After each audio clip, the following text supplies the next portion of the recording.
안녕하세요. 역사와 철학 채널 역철톡입니다. 오늘은 옥타비아누스 아우구스투스와 안토니우스에 대해 말씀드리겠습니다. 로마를 공화정에서 제정으로 바꾼 로마의 첫 번째 황제인 옥타비아누스를 보면 시작은 미미하나 그 끝은 창대하리라 라는 말이 떠오릅니다. 옥타비아누스와 안토니우스에 대해 말씀드리기 전에 먼저 카이사르의 죽음부터 간단하게 말씀드리겠습니다. 지금의 국회의원들은 국회의사당이라는 곳에서 회의를 하고 표결을 하며 법을 만듭니다. 그런데 로마의 입법기관인 원로원과 민회는 따로 표결 장소가 없었습니다. 그래서 원로원 회의는 수백 명이 모일 수 있는 회랑 같은 곳에서 했는데요. 카이사르는 정권을 잡고 나서 자신의 반대파까지 아울러 원로원의 인원을 900명까지 늘렸습니다. 그러니 이 중 수백 명은 카이사르가 황제가 되어 공화정을 없애는 것을 반대할 수밖에 없었지요. 이들은 카이사르 암살단을 만들었습니다. 카이사르가 황제가 되기 위해 회랑으로 가는 중 60명으로 구성된 카이사르 암살단들이 나타났습니다. 그리고 그중 14명이 카이사르를 직접 찔렀지요. 카이사르는 23군데의 상처를 입고 죽었습니다. 그때 나이 56세였지요. 이 암살단의 우두머리는 카시우스와 마르쿠스 브루투스, 데키무스 브루투스였습니다. 데키무스 브루투스는 카이사르의 오른팔 같은 사람으로 나중에 유언장의 제1상속자는 옥타비아누스, 제2상속자는 데키무스 브루투스로 해놓을 만큼 사랑받았던 사람이지요.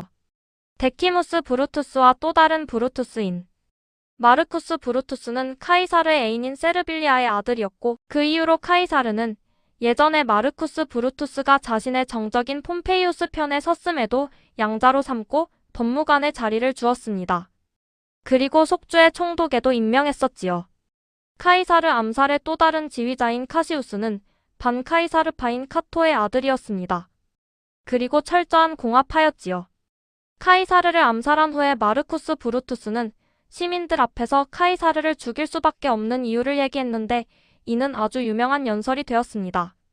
민주주의를 사랑하는 현대에서 그의 연설은 그를 긍정적으로 평가하는 데 큰 도움을 주었습니다. 카이사르를 사랑했지만 로마를 더 사랑했기에 그를 죽일 수밖에 없었습니다.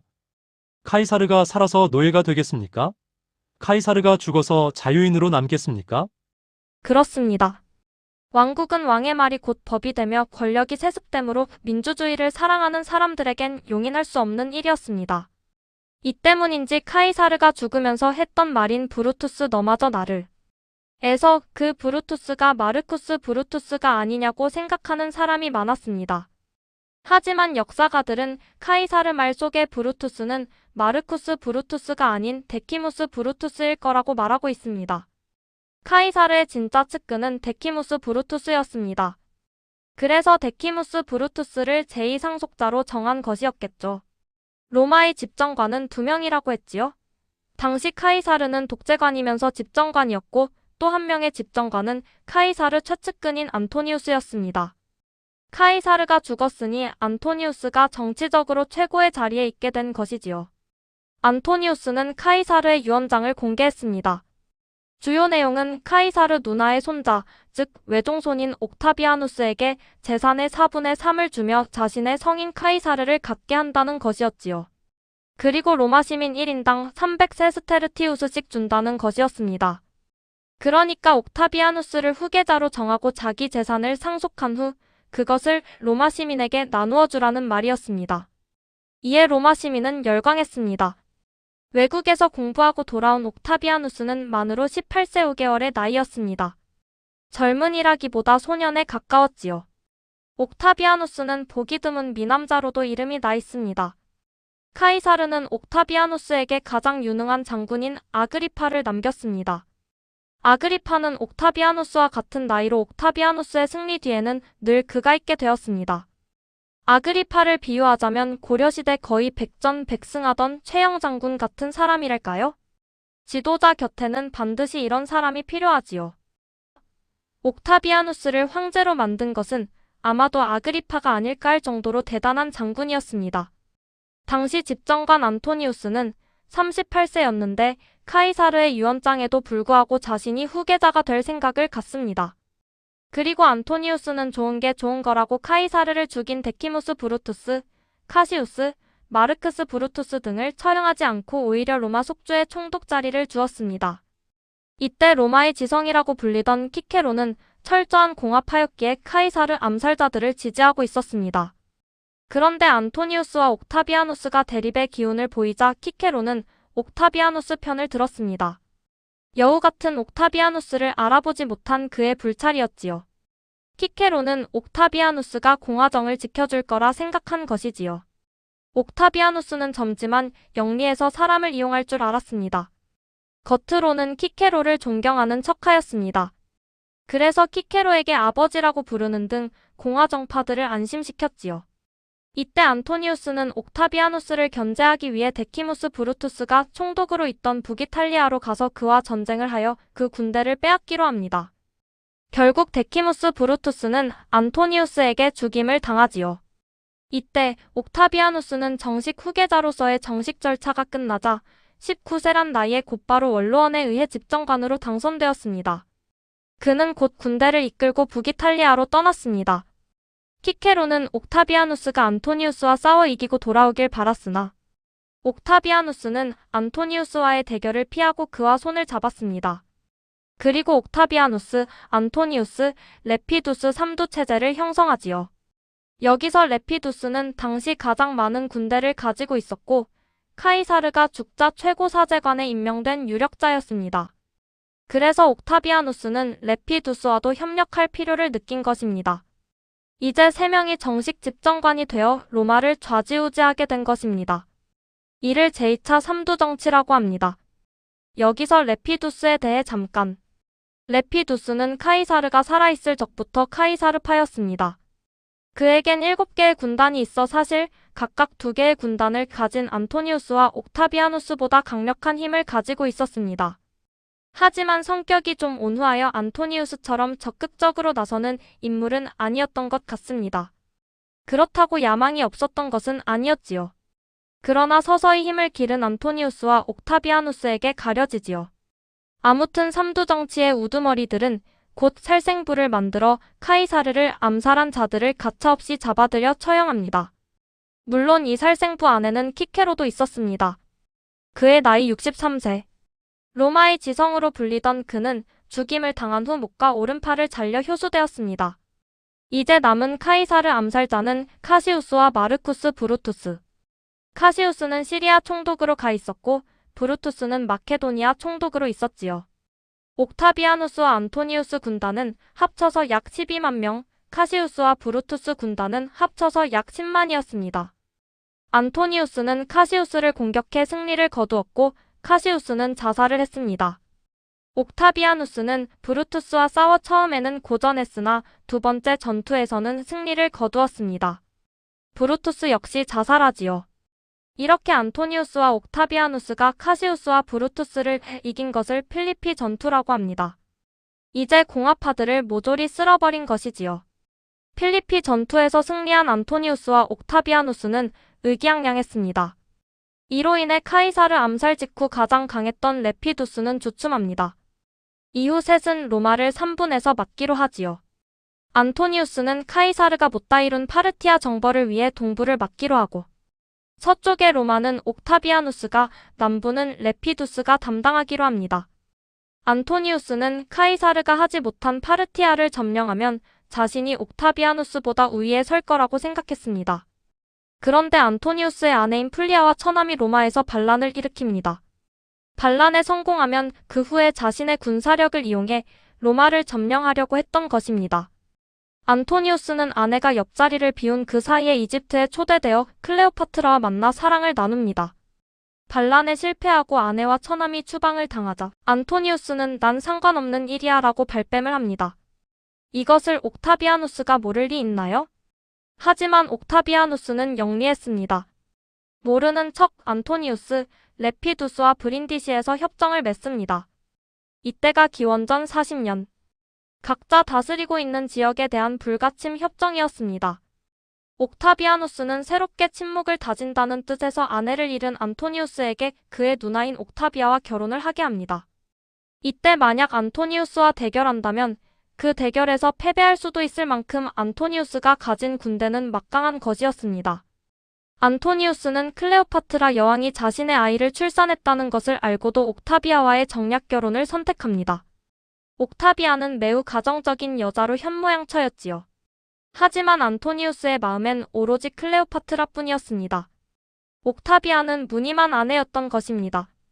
기원전 36년 시칠리아에서 폼페이우스 아들 섹스투스가 반란을 일으켜 레피두스는 옥타비아누스와 함께 반란을 진압하러 갑니다. 옥타비아누스는 고전을 했지만 레피두스는 섹스투스를 무력화시켰지요. 이에 대한 공으로 레피두스는 시칠리아와 아프리카 북부의 통치권을 요구합니다. 그러나 옥타비아누스는 레피두스를 삼두정치에서 쫓아버리고 모든 지위를 빼앗아버립니다. 최고의 사제관 자리는 그대로 갖게 하고요. 이때부터 옥타비아누스와 안토니우스 2인 체제가 된 것이지요. 옥타비아누스의 세력 확장의 위기를 느낀 안토니우스는 빨리 파르티아를 정복해 자신의 세력을 확장해야 한다고 생각합니다. 그래서 옥타비아에게 아이들을 데리고 로마로 가 있으라고 합니다. 물론 파르티아와의 전쟁에서 클레오파트라가 도와주기로 하지요. 안토니우스는 아내를 로마로 보내고 이혼을 통보한 뒤 클레오파트라와 정식으로 결혼합니다. 이때 클레오파트라의 나이가 32세. 27세의 안토니우스를 만나 5년 만인 32세에 결국 결혼에 성공했네요. 어떤 사람들은 이집트 여왕이라고 해서 검은 피부를 생각하시는 분들이 있는데 프톨레마이오스 왕조의 클레오파트라 여왕은 그리스계 백인이었습니다. 그런데 파르티아와의 전쟁에 클레오파트라가 너무 깊이 관여합니다. 작전도 자기 마음대로 뭐든 자기 마음대로 말이죠. 사랑에 빠진 안토니우스는 클레오파트라가 하는 대로 그대로 보고만 있습니다. 그러니 군대의 로마 병들은 자기들이 로마를 위해 싸우는 것인가 이집트를 위해 싸우는 것인가 헷갈렸습니다. 게다가 동방에 있는 제후국들은 이집트를 돕느니 차라리 파르티아를 돕겠다고 하여 파르티아를 중심으로 중동연합군을 형성했습니다. 이리하여 엄청난 병력을 가지고도 안토니우스는 파르티아와의 전쟁에서 패하고 맙니다. 그러나 그는 아내인 클레오파트라를 원망하지 않습니다. 이때 클레오파트라는 34세, 안토니우스는 47세였습니다. 그 후 안토니우스는 아내 클레오파트라가 기다리고 있는 이집트로 돌아옵니다. 클레오파트라는 카이사르와의 사이에서 낳은 카이사리온과 안토니우스에게서 낳은 남매 쌍둥이를 데리고 있었지요. 로마인들은 안토니우스가 이집트로 떠나자 배신감 같은 것을 느낍니다. 옥타비아누스는 안토니우스에 대한 로마인들의 분노가 솟구치는 이 시기를 이용해야 한다고 생각합니다. 이참에 안토니우스를 보내버리고 이집트를 차지하는 것이지요. 옥타비아누스는 임시적으로 세금을 올리는 등 전쟁 준비를 철저히 하지요. 클레오파트라도 자신이 있었습니다. 자기 왕국이 가지고 있는 풍부한 물자와 군사력, 그리스의 원조 안토니우스가 가진 군단까지.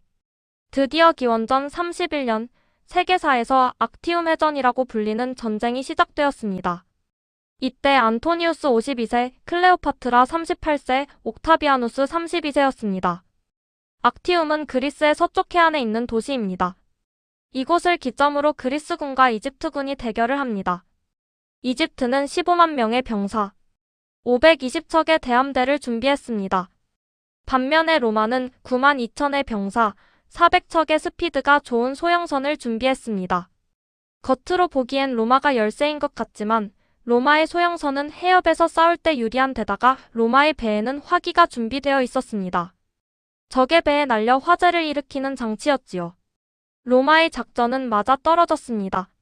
게다가 안토니우스 휘하의 로마 군인들이 이집트군에서 탈영하는 일이 많아졌습니다. 우리가 로마인인데 왜 이집트를 위해 싸워야 하냐, 응? 결국 이집트는 로마에 항복하고 말았습니다. 클레오파트라는 이집트로 달아났고 안토니우스는 시리아로 달아났습니다.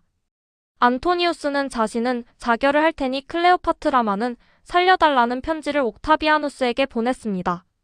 옥타비아누스는 이 편지를 무시했지요. 안토니우스는 결국 자살을 합니다. 이때 그의 나이가 53세. 클레오파트라는 자기가 여왕의 자리에서 물러날 테니 자기 아들 카이사르의 아들을 왕위에 오르는 것을 막지 말아달라는 편지를 썼습니다. 남자는 아내, 여자는 자기 자식을 걱정하는 편지군요.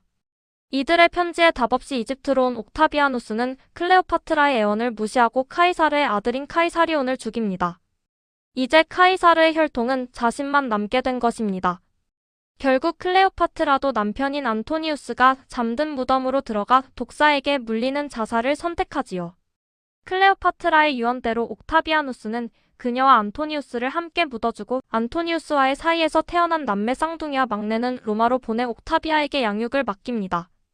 옥타비아는 안토니우스의 전 아내였던 풀비아가 낳은 자식들과 클레오파트라가 낳은 자식들을 다 키워야 하는 기구한 운명이었지만 이것을 그녀의 운명으로 받아들여 잘 키웠다고 전해지지요. 이젠 악티움 해전에서 승리한 옥타비아누스를 대적할 인물은 존재하지 않았습니다. 옥타비아누스는 이집트를 속주가 아닌 개인의 소유지로 삼았습니다. 그는 로마로 돌아와 화려한 개선식을 치렀습니다. 이때가 옥타비아누스 나이 34세였습니다. 원로원은 그에게 아우구스투스라는 존칭을 부여합니다. 이는 세상에서 가장 존엄한 자, 법을 초월한 권한이란 뜻을 가집니다. 결국 이는 황제를 대신하는 말이나 마찬가지였지요. 그래서 역사에서는 이때부터를 로마의 제정시대라고 합니다. 개선식 후에 그는 로마를 일으키기 위해 여러 가지 사업을 실시합니다. 건축사업, 신전 건설 등의 토목사업을 하여 로마에 많은 일자리를 창출합니다. 그리고 50만이 넘는 군사들을 대폭 축소하여 16만 8천 명으로 줄입니다. 영토 확장에서 영토 유지로 대외 정책을 수정한 것이지요. 이로써 아우구스투스 이후부터 오현재 시대까지를 팍스 로마나라고 부릅니다. 즉 평화의 로마 시대가 이어진 것입니다. 물론 중간에 폭군이 나타나긴 하지만요. 아우구스투스 때 17세 이상의 로마 남자 시민의 인구를 조사한 결과 493만 명이었다고 합니다. 아우구스투스는 타고난 영리함으로 강한 정적들을 모두 물리치고 자기 세상을 만들었습니다. 그리고 로마의 발전을 위해 애를 씁니다. 모든 권세와 영광을 누리고 존경을 받으며 그의 단 하나의 사랑인 리비아 드루실라와 해로하다가 서기 14년인 76세의 영면의 자리에 듭니다. 오늘은 옥타비아누스와 안토니우스에 대해 알아보았습니다. 이 두 영웅은 약 15년간 권력 차지를 위해 대립도 하고 협력도 했지만 결국 신은 옥타비아누스를 선택했네요. 그의 승리가 운이었는지 아니면 그의 철저한 계산과 계획이었는지 모르지만 포기하지 않고 철저히 준비하는 사람만이 원하는 것을 얻을 수 있다는 생각을 해봅니다. 감사합니다.